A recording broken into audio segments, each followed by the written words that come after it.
Hi, Andre. Hey, Mum, how's it going? It's great. It's been a while since I've seen you, actually. It has been a while. Yeah, Yeah, we've done true. podcasts a while. Yeah, I mean, is this the first one this year? It's the first, well, we have already done one before today, Yes. but it was the first time I got back into it. Yeah, wow. And it's what, mid-February? Yeah, so you had a good Christmas? Yeah, it was really, really good. Yeah, It was enjoying the heat. enjoying the heat. I actually prefer winter with the cool, but yeah, I've enjoyed like going to the beach and just taking the break over summer from work and life a little bit. So recharge, rejuvenate, set New Year's resolutions that get broken 2 weeks later. But It's yeah, something old. I'm enjoying swimming apart from the sea lice. It's been awful this year. yes, you've had a terrible I experience of sea have. I've had a lice. terrible experience. Yeah. So, anyway, so here we're going to talk about there's a perception in the spiritual community. Oh, no, I think it's perception in society, actually.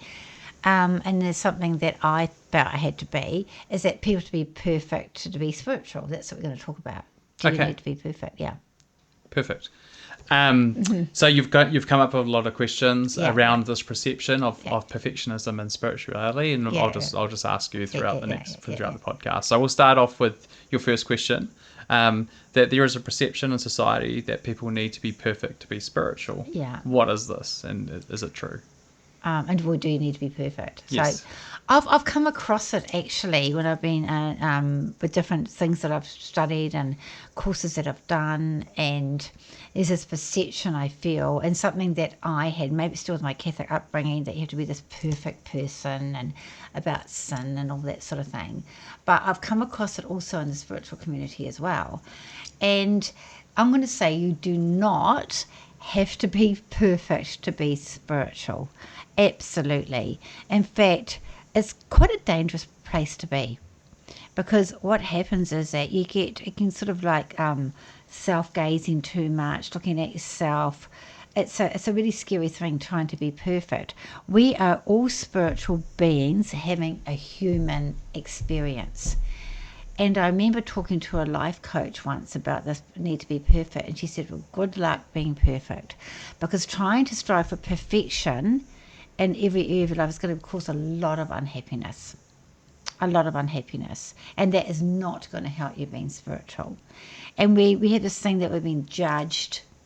It's a bit like, you're sinning or judged, or to be a good person, to be perfect. Just toss that idea out the window, because from my experience, that's not true. And all this need to be perfect is just going to hold you back from growing spiritually, because something that Spirit says to me, they often say to me, you're just human. They say to you, just human. So remember, you're a spiritual being having a spiritual experience. Nothing's perfect. Nobody's perfect. And it's all a learning process. And what is perfection? It's somebody's standards. Yeah, I mean, that was sort of my question that sort of raised into my mind, is like, Yeah. how can you define perfectionism in human, because we are by definition imperfect Yes. in certain ways. So Yeah. And even trying to be perfectionist isn't perfect in some way. So you miss out in other areas of your right, life. exactly. Yeah. By being by trying to be perfect, or even being perfect, you miss out on the messiness of life, I guess. I think it sort of comes from this religious background we've all come from, because religions it's about the God with the black book, and the sins and all that sort of thing, like be the judgment and all that sort of thing, and it's not like that. Mm-hmm. So I think that we've sort of come from that in society. Right. Yeah. Yeah, Yeah. makes So, sense. yeah. Yeah. And so, what are your thoughts about needing to be perfect to be spiritual? My thoughts is definitely don't listen to it, and it's not true. I remember at one of the churches, actually, this guy came up to me, I'll never forget it, and he said to me, I've taken my first step at being spiritual. And I said, oh, great. So what was that? He said, I stopped drinking coffee. And I was thinking, really? So something physical, giving up coffee is your next step to being more spiritual, and that is not true at all. You do not have to give up coffee. If it's a choice, but it's not going to stop you being more spiritual or less spiritual. Mm-hmm. That's more about alternative things that alternative choices. If you don't want to drink coffee, you don't have to. Maybe it's a health choice. And there's debates about coffee as well. Like people say coffee's good for you. I've heard lots of people say coffee's great. I've other people say it's not good. So it's personal to you, but it's got nothing to do with being spiritual. From my experience, it has not inhibited. I drink coffee, one coffee a day, has not changed my spirituality at all. I guess like just to steelman that case, it'd be interesting to sort of dig into that, because it might not be the coffee, it might be that there's an addiction attached to the coffee. Right. And if you had an addiction, I could see how that could be a barrier. Any sort of addiction could be a barrier to spirituality in a way, Possibly. because you'd put your addictions before other things. Yeah, possibly. But what is spiritual? And Yes. and how much does that addiction affect your life? You know? Yeah, and you say with coffee, it's probably not a lot. No, not other a than lot. some like Yeah.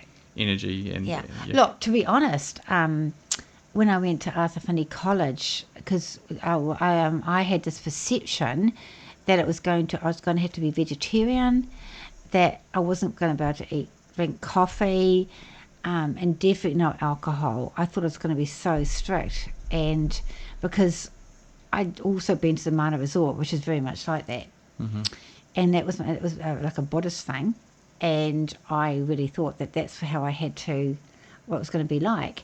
And when I went there, it was what they did is, to me, spirituality is very open, and it's a creative energy, and it's an abundant energy, and it's all about personal choice, to be honest. So I went to Arthur Finney College, and it was all about choice. So what they had at the college is if you wanted to be a vegan, if you wanted to be vegetarian, if you wanted to partake of meat or fish or whatever you want to do, you could have whatever you wanted. If you wanted coffee, you could have coffee. If you wanted dessert, have dessert. If you wanted to have a bar there, if you wanted to drink, you could drink. If you didn't want to, there was no judgment. It didn't. And I knew mediums that actually smoke. And I'm not saying that drinking alcohol or smoking or any of these things is good for your spirituality. It's just that we're all human. We're human beings. And I asked the question of one of the really good mediums there about alcohol, because I know that they're personally vegetarian. And they sort of laughed, and they said to me, one of the most amazing mediums around in history was a raging alcoholic. So not necessarily. It's not going to, it's not going. What is going to affect your spirituality is this getting wrapped up in guilt. So guilt and shame, and that's quite a negative energy, like guilt and shame. Spirit unjudging you. So guilt and shame is going to, it's not going to help your spiritual growth at all.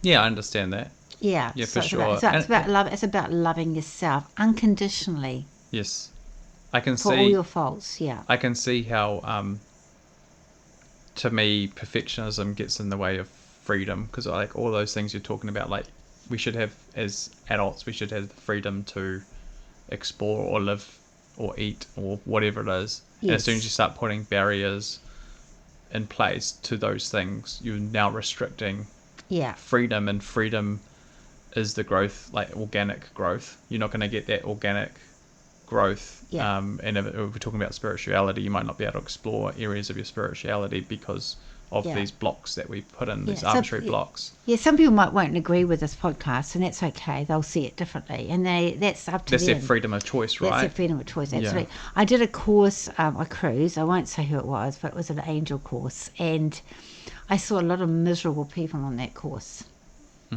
because the person who's no longer practicing being an angel therapist, angel expert, told everybody that they weren't allowed to had to be vegetarian.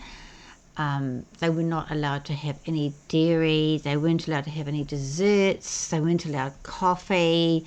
They weren't allowed any alcohol whatsoever. And there's this real guilt, there's this real stigma, and there's this real guilt put on everyone. So a lot of people paid a lot of money for this course. And we're on a cruise. We're on a cruise, we're on holiday, and you're going around the islands, and it's like, and that's, people enjoy their food and whatever they enjoy, and they relax. Yeah. I saw these glum faces going around, and the weird thing is, I just didn't feel right. It didn't sit right with me at all. I just thought, this is not right. Yeah, This is someone dictating. for sure, right? And I sort of spoke to you about this earlier today, about sort of in my own mental model that after being part of this podcast for, I think this is episode 41, that what's sort of come obvious to me is the difference between like spirituality and religion is religion has these rules in place, like, you know, thou shalt not do whatever, right? And it goes down to, like, if you look at the Christian faith, or at least Catholic, like, you shouldn't be eating meat on meat on certain days, and like there's all these rules that's ridiculous. But there's and all religions have these rules, right? Like, you shouldn't do this and do that.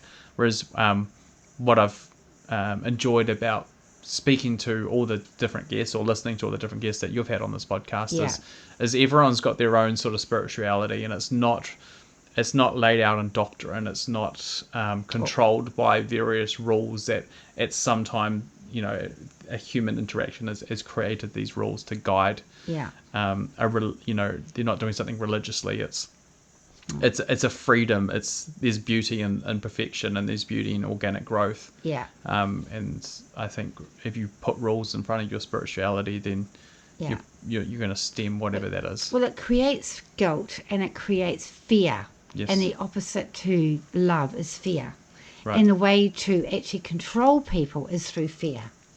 So it's a sort of form of control. There's convenient fear in a lot of religion, right? My next question, and I guess we've kind of answered this, but we'll ask it anyway. Can you strive to be perfect? Well, you can. I think there's a difference. So yes, you can strive to be perfect, but you're going to be very unhappy. Because first of all, what is perfect? What is perfection? According to who? Is that, and also if you strive to be perfect, you're going to miss out on other areas in your life. Life is a gift.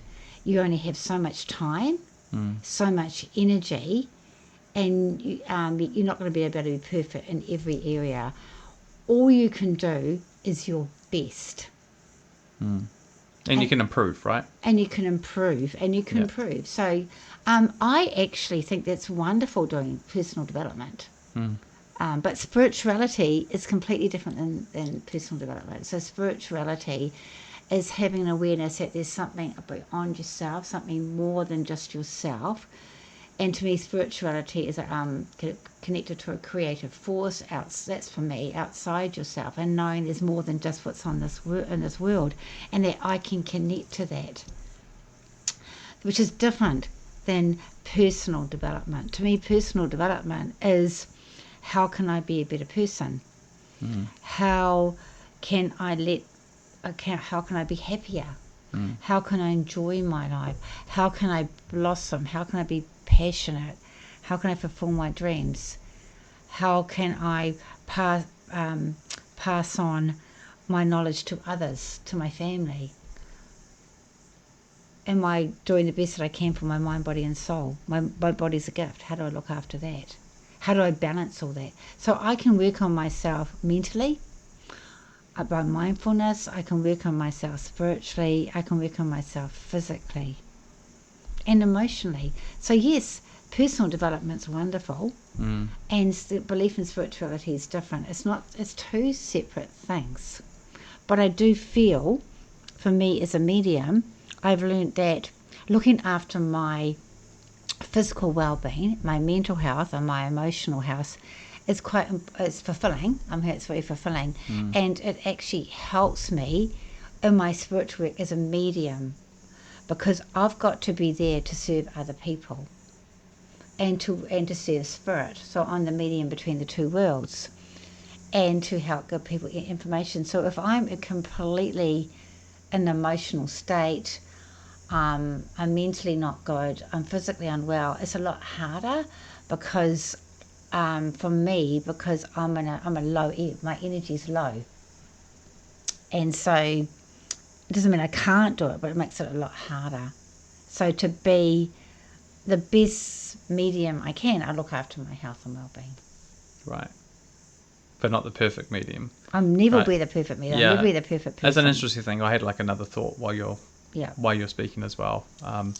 And I'll try and verbalize it. I guess like perfection is relative, right? So as an example, if I wanted to strive to perfection as an artist, what does that even mean? Because what I perceive as the perfect art is Yeah. going to be different to what you perceive the perfect art. Yes. So I guess there is no perfection, or there's only perfection, and what Yeah. you see as perfection, no one else is How do going to you can't potentially see you that can't quantify perfection, it. right? Like it's not a reality. No, you Because can't. you can be a better artist, right? Like Yeah.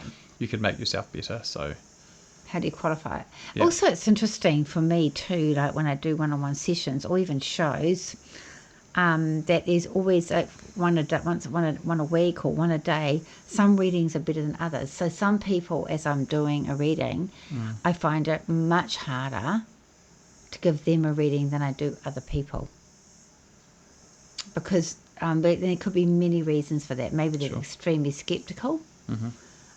Maybe they don't understand the evidence because they've got a very good memory. Yeah, and it can also just be the dynamic between the two of people. you as well. Like Yeah. I don't get on with everyone, Yes, but then the people exactly. that I don't get on with probably get on with someone else, right? Yeah, yeah. So I find the people that actually come in like relaxed, happy, open, and trusting, they get better readings from me, because what happens is, to be able to give readings is I had to be in a relaxed state, and I had in almost an altered state, and if they put things on me, like they want me to give that, people say, can you give me the nickname, can you give me the name, it's quite stressful, and then what happens, it makes me uptight, and then what happens is that my mind comes in and tries to work it out, and then I'm not getting it from spirit, because you've got to keep thinking out of it, you've got to keep the logical mind out of it. It's very much a creative energy, and it always comes back unexpectedly. But I'm not perfect, and you know what? I don't want to be perfect. I just want to be me. Yeah, I want to enjoy being me. yeah.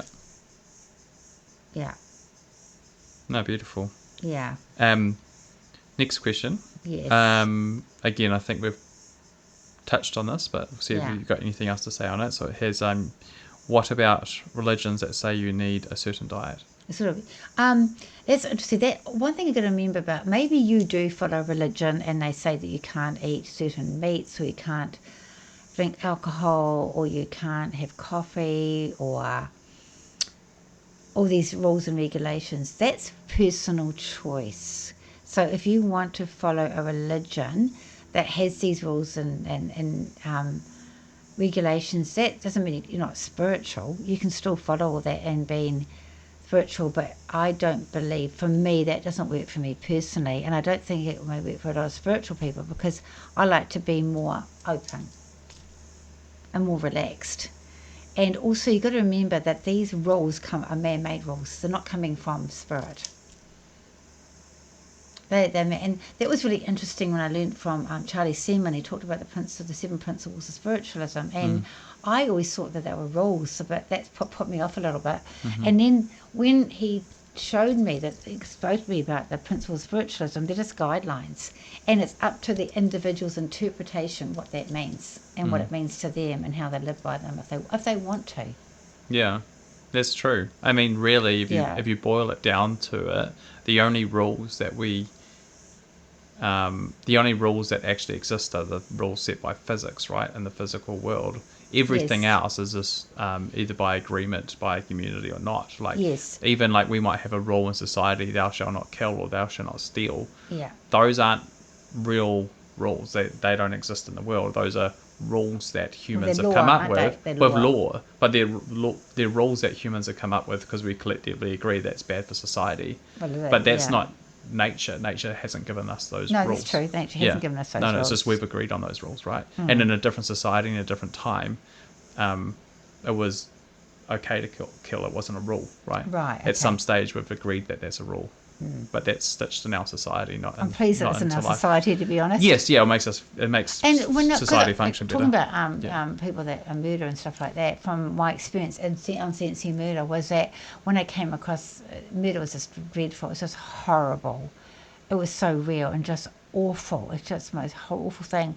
And the person responsible, it's just I picked up an evilness about them. It was just something. Oh, such an evil feeling about them is awful. So that could also be a mental health condition as well. Oh, sure. I mean, for someone to murder someone, something's gone terribly wrong within Yeah. Yeah. their psyche, right? Yeah. Whereas like differences, if it's self-protection or something like that, you can, Yeah. it's Exactly. more natural, right? Yes. Yeah. Okay. Does the spiritual community have these requirements? I don't know. It depends on what's a spiritual community. So maybe some do and some don't. Like I know I saw this angel lady that she's part of the spiritual community. She had these rules, and I think there's certain people that maybe do have them, but the rules part of the I'm a spiritualist part of the SNU. They don't have those sort of rules. No, they don't tell you that you have to what you have to eat or drink and that sort of thing at all. And just generally being spiritual, I don't have those rules, but I do believe that it's not good for my health to drink a lot of alcohol. For my physical health, for my mental health, for my emotional health. Yeah. I don't believe that's good for me. Yeah. Yeah. I mean, I have a nutritionist that advised I shouldn't drink coffee, and other people say coffee is fine. So that's an individual choice for me. But yeah, I just follow my own. So I look after my physical health, my emotional health. That's a choice. It's all about a choice. Yeah, absolutely. Yes. Yeah, everything's a choice, right? Yes. And with all the amount of information that's around that contradicts each other, you kind of just have to pick and choose what works for you, really. Come to it, say like talk about addictions. I think the worst thing you can do to anybody that has an addiction is to shame them. The more acceptance that you have of someone with addiction, the easier it is for them to deal with it. Right. And I know that myself because I hate to say it, but way back in my 30s, I had cigarettes.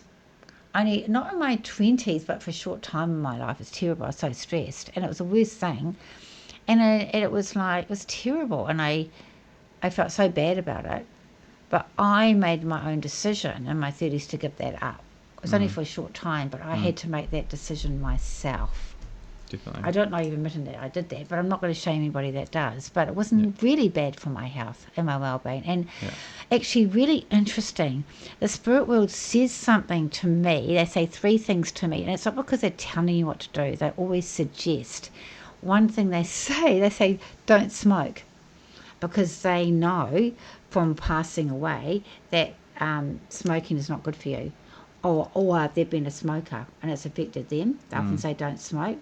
They'll say too thirsty or not too thirsty. They've always said that to me. So what they mean is too thirsty, someone around them drinks too much. So, or that the person in front of me is drinking too much, or someone connected to them, or the spirit world, that person was a drinker. And they'll confirm, yes, they did drink too much, or I'm drinking too much. And they know that. People know themselves, you know. Yeah. And or they say I'm not too thirsty, which means that they say not too thirsty, they have their drink, so it's fine. That's all that spirit will say to me. The other thing they say to me is not too much sugar.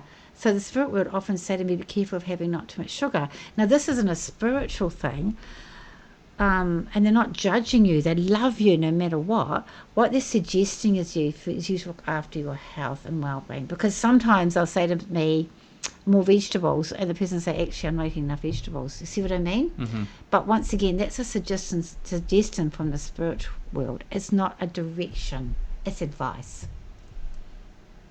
But I believe that shaming anybody with addiction is the worst thing, because if you take the shame away and take away the guilt shaming, all that sort of thing, is they're more likely to come to it in their own time and to come to terms with it when they're ready.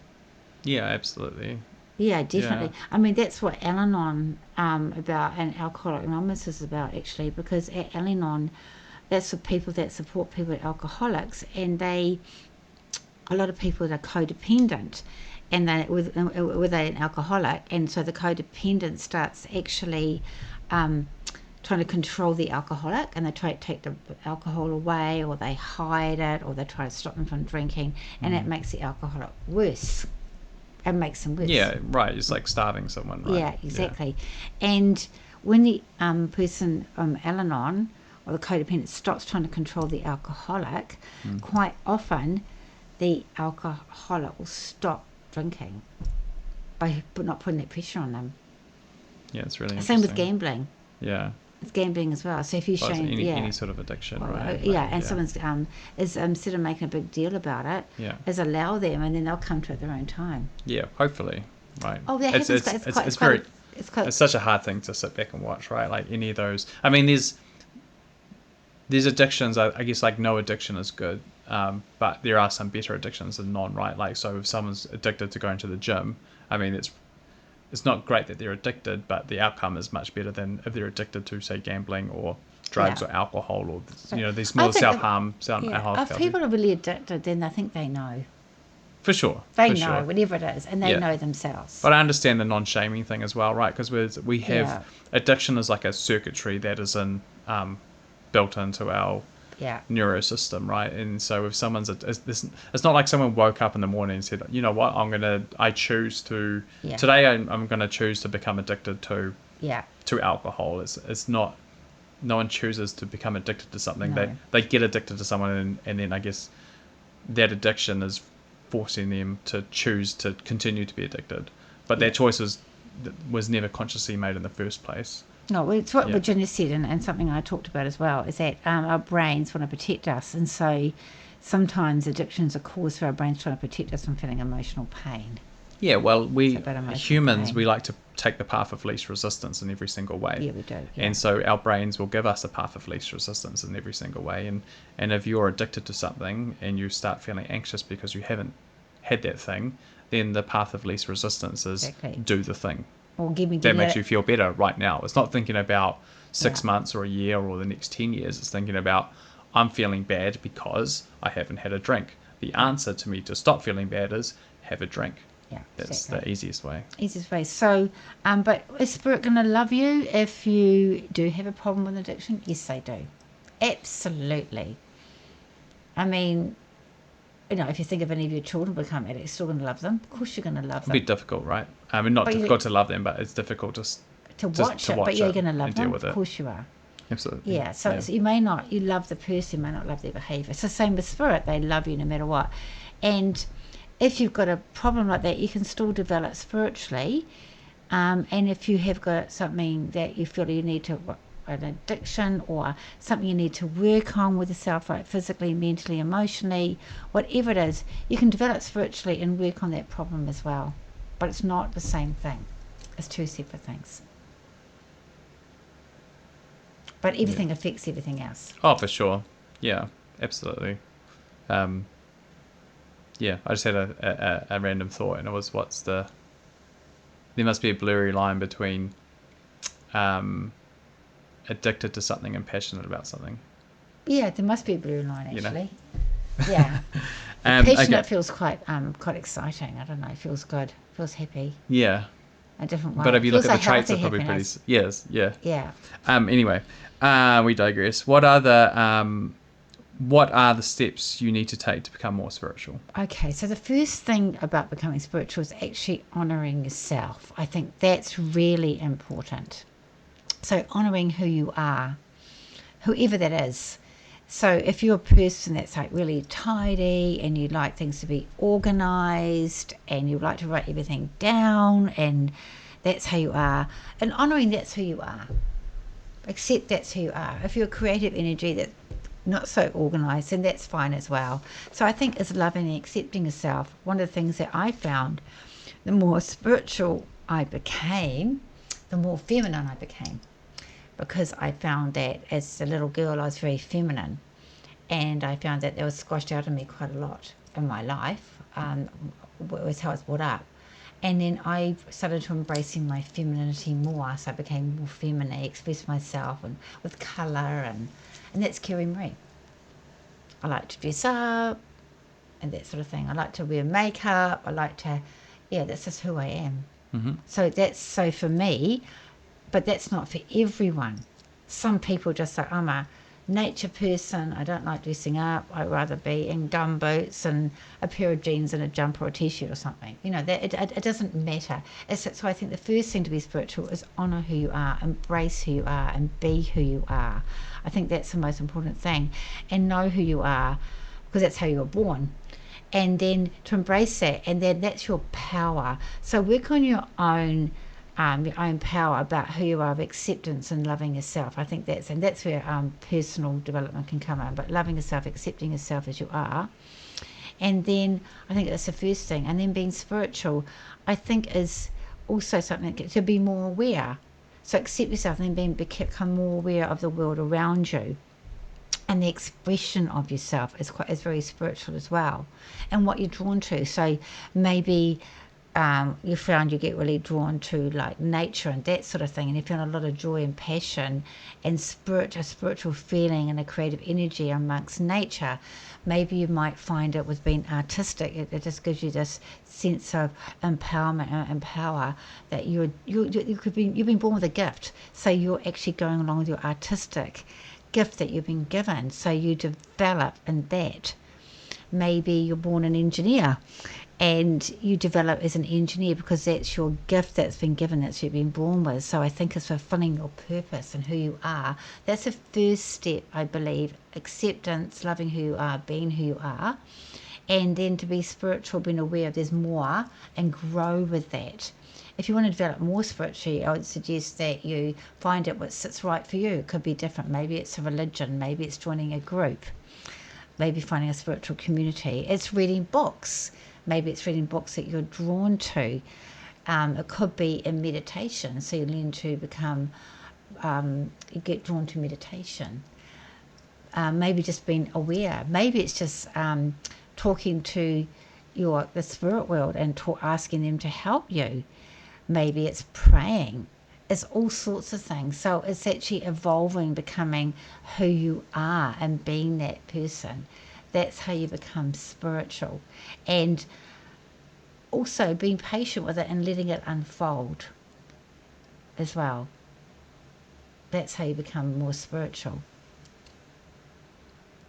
And it's exciting and it feels right for you because you are a spiritual being, and you have so part of being spiritual is fulfilling your purpose. Mm-hmm.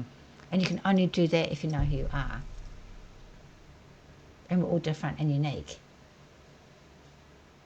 We certainly are. Yeah, and we're there to be there for ourselves and to support others. So you've got to, being spiritual is being kind and nurturing, looking after yourself. So if you look after yourself first, then you're able to support and help others. And others may be humankind.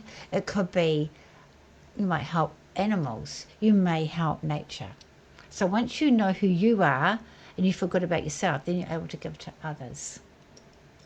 And then to me, the next step is knowing there's more to this physical world. There's another universe out there.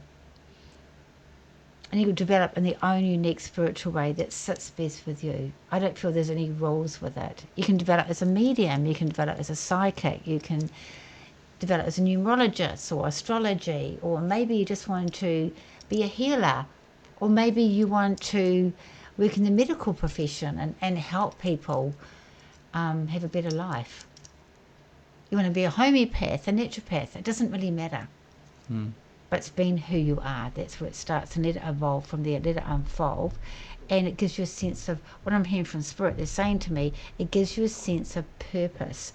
And you light up with it. And I saw this counsellor in his Salvation Army, and he wasn't into what I do. And he said, every time I talk about my spirituality and my spiritual side of things, my whole face lights up. And I felt that the other day. I was talking to my friend. I was talking about one of my problems, and I felt my energy go down. And then I started talking about my spiritual side and what was coming up. And suddenly my whole energy went right up, and and my whole face changed, and I started to blossom. She said, "Do you realize how much you're transformed? You went from this person that was frowning, almost like hunching, to you just opening up like a flower, and you're blossoming. And you look completely different." And to me, that's been spiritual. And I think, you could say that being mean about other people and that sort of thing, if you feel that you're doing something wrong, it's not very spiritual, you know yourself. So you can be your own guide. You know, and you're in a knowing whether you're behaving in a good way or a bad way, or egotistical, or whatever it is that you're doing. You know what you're doing. Mm-hmm. And to be responsible for it. So I think it's about spirituality as being personally responsible. I think it's being there for other people, and I think, and being willing to change and adapt. And I also feel that is also where there's another power and the form that takes. So does that answer your question? And don't try to be perfect. I think just let that perfection go, because that is going to stop you. And also Spirit's saying to me also now, as you want to grow in your spirituality, is to give yourself confidence. You need to recharge. That's what they're sort of saying. So you do need to recharge. So I think it's like having, do whatever it is that you enjoy, whatever you do to recharge. That's really important. So I think that having enough sleep is important, but also doing things that give you pleasure and having that balance in your life is really important as well. Yeah, absolutely. I mean, what's the point of life if you can't find Balance. something balance and The best you can. yeah. Yeah, and as you know, we're all human. We're doing our best. So, hope that gives you some answers to. I don't believe you need to be perfect. Forget about trying to be perfect. All you can do is your best, and people love you. We're actually quite hard on ourselves, so you'd be surprised who loves you, accepts you, and believe me, the Spirit will love and accept you just as you are. Blessings and love, Kerry Marie. And remember to hit that subscribe button. And thank you so much for being part of this podcast. I really appreciate it. And good on you for investing in your well-being, your spirituality, and your life in general. Blessings and love, Kerry Marie.